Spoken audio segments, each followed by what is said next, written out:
हरे कृष्णा दोस्तों। आज तक आपने भोलेनाथ की बहुत सी कथाएं सुनी होंगी, पर आज हम आपको शिव जी की जो लीला सुनाएंगे वो आपने कभी नहीं सुनी होगी। तो आइए शुरू करते हैं। एक समय की बात है जब राम जी वनवास खत्म होने के बाद राज सिंहासन पर बैठे थे। उस समय माता पार्वती और भोलेनाथ घूम रहे थे। भोलेनाथ ने देखा कि राम जी के दादाजी के श्राद्ध का भंडारा हो रहा है राम जी के घर में। तो भोलेनाथ ने सोचा चलो मैं भी राम जी का दर्शन भी कर लूँगा। तो भोलेनाथ ने माता पार्वती से बोला, हे गौरा, तुम कैलाश धाम जाओ और हमारे लिए भोजन बनाओ, मैं थोड़ी देर में आता हूँ। तो माता ने भोलेनाथ की बात मानकर कैलाश धाम चली गई और भोलेनाथ पहुँचे राम जी के घर और ब्राह्मणों के साथ पंगत में बैठ गए और खाने लगे। सभी ब्राह्मणों को माता जानकी ने पेट भर भोजन खिलाया। सभी ब्राह्मण उठकर चले गए, लेकिन भोलेनाथ बैठे रहे। तो माता सीता लक्ष्मण जी की धर्मपत्नी माता उर्मिला से बोली, सभी ब्राह्मण उठकर चले गए? तो माता उर्मिला बोली, सभी ब्राह्मण चले गए, बस एक ही बैठा है। तो माता जानकी जी बोली, अच्छा कोई बात नहीं, थोड़ा भूखा होगा, खिला दो। अब माता सीता और माता उर्मिला और सभी सखियां खिलाने लगी भोलेनाथ को। भोलेनाथ खाते गए। माता जानकी के रसोई का सारा सामान खत्म हो गया, लेकिन भोलेनाथ उठे नहीं। तो माता सीता जल लेकर भोलेनाथ के पास गईं और बोली, बाबा पानी पी लो। तो भोलेनाथ बोले, आधा हो जाएगा तो पी लूँगा। अब माता सीता सोचने लगी, लो अभी आधा भी नहीं हुआ है। माता जानकी ने फिर से सामान मंगवाकर खिलाया, लेकिन भोलेनाथ रुकने का नाम ही नहीं ले रहे थे। इतनी देर में माता कैकेयी आ गईं और बोली, क्या हुआ बेटी, तुम लोग परेशान लग रही हो। तो जानकी जी बोली, माता सभी ब्राह्मण उठकर चले गए, बस एक यही बचा है जो उठने का नाम ही नहीं ले रहा है, अब क्या करूं। तो माता कैकेयी ने फिर से सामान मंगवाया।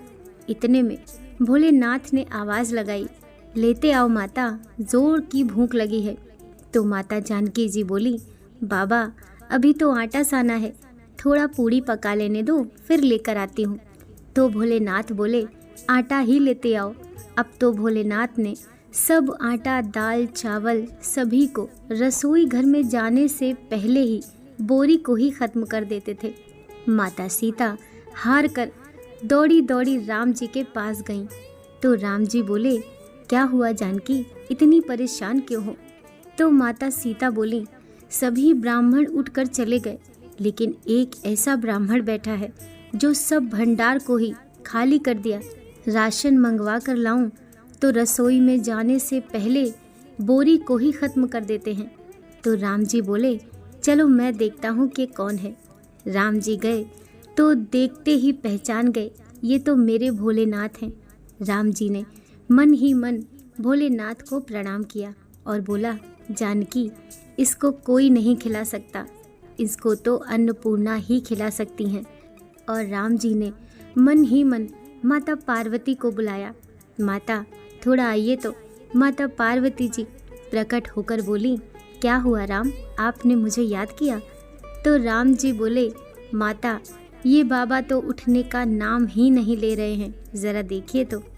माता पार्वती जी बोली, इन्होंने तो कहा था कि पार्वती तुम कैलाश पर खाना बनाओ, दोनों साथ खाएंगे, और स्वामी तो यहाँ खा रहे हैं। तो माता पार्वती जी बोली, मैं देखती हूँ, रुको। और माता ने एक लड्डू भोलेनाथ की थाली में रख दिया। भोलेनाथ खाने लगे। अब तो भोलेनाथ खाते गए, लेकिन लड्डू खत्म हो ही नहीं रहा था। भोलेनाथ ने सोचा, ये लड्डू खत्म क्यों नहीं हो रहा है, और ये तो जाना पहचाना लड्डू लग रहा है। तो भोलेनाथ अभी तक माता सीता के मुख पर नज़र नहीं डाले थे। इस बार नज़र उठाया तो देखा सामने माथे पर लाल बिंदी लगाई अन्नपूर्णा पार्वती जी खड़ी हैं। माता बोली, और कितने रख दूं? भोलेनाथ बोले, बस हो गया। और भोलेनाथ उठ गए। राम सीता ने भोलेनाथ और माता पार्वती जी का बहुत ही स्वागत किया। तो भोलेनाथ ने प्रसन्न होकर माता जानकी जी को अखंड सौभाग्यवती होने का वरदान दिया और अंतर ध्यान हो गए। दोस्तों, कहानी पसंद आई हो तो वीडियो को लाइक कीजिए, चैनल को सब्सक्राइब कीजिए। मिलते हैं अगली वीडियो के साथ। हर हर महादेव।